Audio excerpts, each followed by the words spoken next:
Next frame the question short. SIM గారు నమస్తే, నా పేరు రాములు అండి, 6TV బ్యూరో చీఫ్. ముందుగా మీకు 100 days కంప్లీట్కు శుభాకాంక్షలు. అయితే మీ పాత మల్కాజ్గిరి పార్లమెంట్ పరిధిలో నేను నివసిస్తాను. బోడుపల్లి మున్సిపల్ కార్పొరేషన్ అంటే నా పర్సనల్ కాదండి, ఒక 4-5 వేల కుటుంబాలు సఫర్ అవుతున్న సమస్య. వక్ఫ్ ఇటీవల ఒక 5-6 ఏళ్ల సంది అక్కడ నివసిస్తున్న ప్రజల స్థలాలు వక్ఫ్ ల్యాండ్ కింద అని చెప్పి రిజిస్ట్రేషన్ అధికారులు రిజిస్ట్రేషన్ చేయడం లేదు. మీరు మేడ్చల్లో కూడా బహిరంగ సభలో కూడా మీరు ఆ సమస్య పరిష్కారం కోసం కృషి చేస్తామని కూడా హామీ ఇచ్చారు. మీ పాత మల్కాజ్గిరి పార్లమెంట్ పరిధిలో ఈ సమస్య ఎట్లా? ఇప్పుడు రాష్ట్రం అంతా నా పరిదే, పాతది కొత్తది లేదు. తప్పకుండా మీరు చెప్పిన సమస్య నా దృష్టిలో ఉంది. ఆ సంఘాల వాళ్ళు కూడా నన్ను వచ్చి కలిసిండ్రు.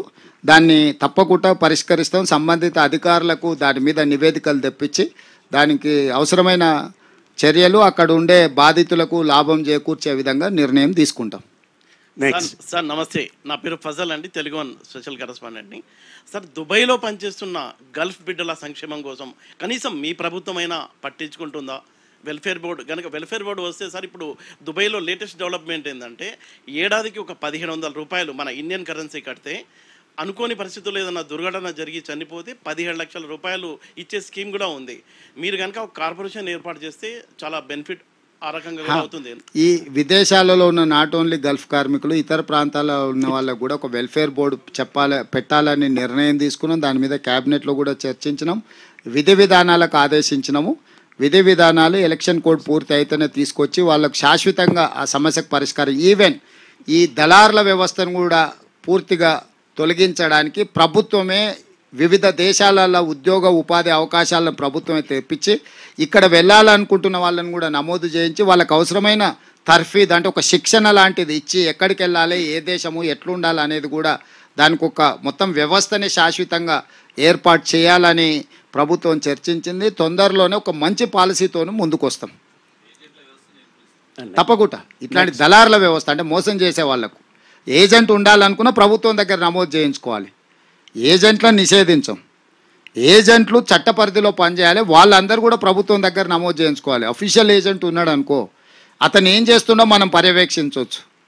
ఇప్పుడు అనఫీషియల్ ఏజెంట్స్ ఉన్నారంటే వాడు ఏం చేస్తుండో, ఎవరు మోసం చేస్తుండో, ఎవరి దగ్గర డబ్బులు తీసుకుంటుండో మనకు తెలియని కూడా తెలియదు. హలో సార్, అదేవిధంగా చనిపోయిన వాళ్ళకు 5-5 లక్షలు వాళ్ళ ఫ్యామిలీస్ చనిపోయిన వాళ్ళకు కూడా ఉంటే మొన్ననే 5-5 లక్షల రూపాయలు ఇవ్వడం జరిగింది ఆ కుటుంబాలను ఆదుకోవడం కోసం వేములవాడ అసెంబ్లీ కాన్స్టిట్యున్సీలో. మా దృష్టికి వచ్చిన రెండింటి మీద ఆల్రెడీ 5-5 లక్షలు ఆ కుటుంబాలకు చెల్లించడం జరిగింది వేములవాడ కాన్స్టిట్యున్సీ. నేను రఘు అండి, నా పేరు RNA ఎడిటర్ని. నేను విలేజ్లోకి వెళ్ళినప్పుడు ఒక చిన్న సమస్య వచ్చిందండి. ఈ గత ప్రభుత్వం ఏం చేసిందంటే, ఇల్లులు ఉన్న వాళ్ళు వాళ్ళ తండ్రి చనిపోతే ఇంతకుముందు ఒక అప్లికేషన్ గ్రామ పంచాయతీలో పడేస్తే పిల్లల పేరు మీద అయిపోయేది. గత ప్రభుత్వం ఏం చేసిందంటే డబ్బుల కోసం ఆ ఇల్లును అట్లా అప్లికేషన్ పెడితే చేయకుండా మీరు పోయి రిజిస్ట్రేషన్ చేసుకోండి అని ఇప్పుడు ఆ ప్రాసెస్లో ఆ మ్యూటేషన్ ఆపేసింది.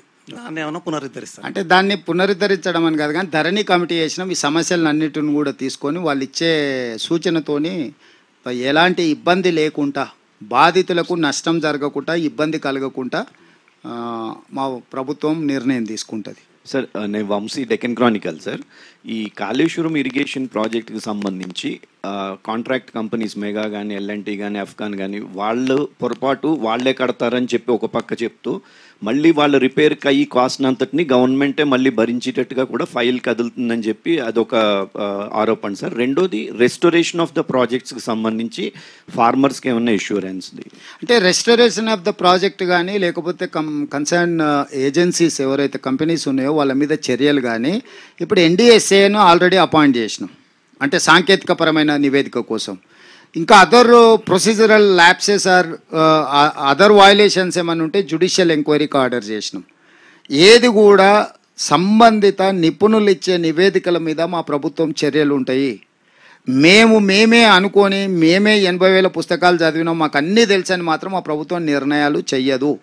ఒక పక్కనే జ్యుడిషియల్ ఎంక్వైరీకి ఆర్డర్ చేసినాం, జడ్జెస్ కూడా అపాయింట్ చేసినాం. ఇరిగేషన్ వైపు వచ్చేసి supreme court judge and Lokayukta first chairman Lokpal చేసిన అతన్ని అపాయింట్ చేసిన. అప్పుడు ఉమ్మడి ఆంధ్రప్రదేశ్ కూడా చీఫ్ జస్టిస్గా పనిచేసిపోయినారు. రెండోది ఎల్ నరసింహారెడ్డి గారిని విద్యుత్ మీద. ఎల్ నరసింహారెడ్డి గారు వారి నిబద్ధత కానీ వారికి తెలంగాణ పట్ల ఉన్న కమిట్మెంట్ నేను చెప్పాల్సిన పని లేదు, మీకు అందరికీ తెలుసు.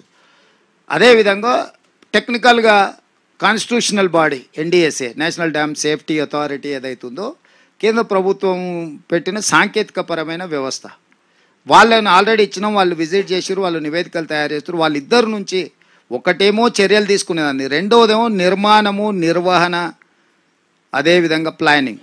వీటి మీద ఎన్డీఎస్ఏ ఇచ్చే సజెషన్స్ మీద మా యాక్షన్ ప్లాన్ ఉంటుంది. సార్ నేను విజయ్ V6 న్యూస్ రిపోర్టర్ని సార్. 100 రోజుల్లో 6 గ్యారెంటీలు అమలు చేసిన మీరు పదే తెలంగాణ విధ్వంసం చేసిన వాళ్ళపైన శిక్ష పడేందుకు ఎన్ని రోజుల టైం పడుతుంది? ఇప్పుడు శిక్ష, అధికారం కోల్పోవడమే శిక్ష. ఆ దెబ్బకు కింద పడి ఇరగడాలు కూడా మీరు చూసిరు కదా, ఇంకా అంతకంటే ఏం శిక్ష ఇస్తారు? ఇంకా ఏమన్నా మీ కోరిక ఇంకేమన్నా బలంగా వేయాలంటే ఏమన్నా ఉంటే సూచన, అంటే అమరవీరుల స్తూపం దగ్గర రాళ్లతో కొట్టి ఇచ్చేది అట్లా ఏమన్నా స్కీమ్ మీ దగ్గర ఏమైనా ఉంటే చెప్తే వాటిని కూడా ప్రభుత్వం పరిగణలోకి తీసుకుంటుంది, పరిశీలిస్తుంది. నెక్స్ట్ సార్, నరసింహారావు, ఈనాడు రిపోర్టర్ అండి. ఇప్పుడు హైదరాబాద్ సిటీకి సంబంధించి గ్రేటర్లో 29 నియోజకవర్గాలు ఉన్నాయి. లాస్ట్ మినిట్స్ ఎన్నికల్లో మీరు 3 నియోజకవర్గాలు మాత్రమే విజయం సాధించారు. రాష్ట్రం అంతా మొత్తం విజయం సాధించిన ఇప్పుడు 4 పార్లమెంట్ ఉన్నాయి. ఇక్కడ ఏ విధమైన విజయం కోసం ఏ విధంగా ప్రయత్నం చేయబోతున్నారు? ఒక్క నిమిషం రెండు సార్. ఆంధ్రప్రదేశ్లో మీరు నిన్న చేసిన బహిరంగ సభ మంచి రెస్పాన్స్ వచ్చింది.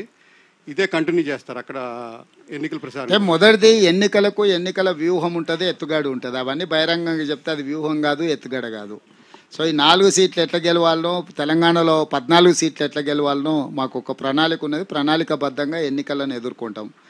ఆంధ్రప్రదేశ్ కాదు, అంతకంటే ముందు కేరళకు పోయినా మీరు చూసారు కదా, నిన్న ఆంధ్రప్రదేశ్కి పోయినా. ఇవాళ ఇప్పుడు మీ దగ్గర నుంచి చక్కగా మహారాష్ట్రకి వెళ్తున్నాం. మాది జాతీయ పార్టీ, జాతీయ స్థాయిలో నాకు ఏ బాధ్యత అప్పచెప్పినా పర్యటన చేయాల్సిందే. భవిష్యత్తులో కూడా ఒకవేళ ఆంధ్రప్రదేశ్లో పర్యటించమని ఏఐసిసి ప్రెసిడెంట్ మల్లికార్జున్ ఖర్గే గారు ఆదేశిస్తే తప్పకుండా ఆంధ్రప్రదేశ్లో కూడా పర్యటన చేస్తా. Next. Sir, Sandeep from Telangana today, sir. Sir, your action plan to bail out water crisis, sir. Will you be approaching Karnataka government? Yes, we are trying to reach Karnataka government. They have to react on those lines. Now election code is there. Now officers has to take up this issue in Karnataka as well in Telangana. Next sir, मैं Sanjay Tiwari news 18 India से। आपने बोला कि आपकी सरकार को गिराने की साजिश हुई। एक इलेक्टेड गवर्नमेंट को 100 दिन के अंदर गिराने की साजिश हो रही है, ये बहुत गंभीर मामला है। कौन लोग हैं इसके पीछे, और क्या आपका इशारा केंद्र सरकार या बीजेपी की तरफ भी है? क्योंकि आप कहते रहे हैं कि बीआरएस और बीजेपी एक ही प्लेटफॉर्म पे है। हाँ, इसीलिए मैं जिम्मेदारी से ये बात कह रहा हूँ। ये साजिश नहीं किए तो कैसे इलेक्टेड रिप्रेजेंटेटिव्स या फॉर्मर चीफ मिनिस्टर 6 महीने में सरकार गिर जाएंगे, ऐसा क्यों वो बयान दे रहा है? और दूसरी तरफ Bharatiya Janata Party, doctor Laxman who is Rajya Sabha member and OBC cell chairman of Bharatiya Janata party national level, उन्होंने भी कहा कि भाई पार्लियामेंट चुनाव होते ही ये सरकार हम गिरा देंगे। जो हमारा एक्शन प्लान है हिमाचल प्रदेश में हम कर दिया, अभी आगे हम तेलंगाना में कदम उठाएंगे। सीधा सीधा सबके सामने ऐसे बयान भारतीय जनता पार्टी और बीआरएस दोनों बयान दे रहा है।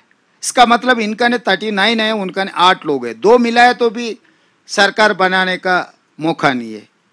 ये लोग ऐसे बयान देकर ये दोनों के बीच में जो चर्चा हो रही है, 8 से सरकार नहीं बनने वाले, सेम वही लाइन्स पे बीआरएस वाले भी बोल रहे हैं। ये 2 मिलने के बाद और बाकी का कार्रवाई ये लोग करने के लिए कोशिश कर रहे हैं।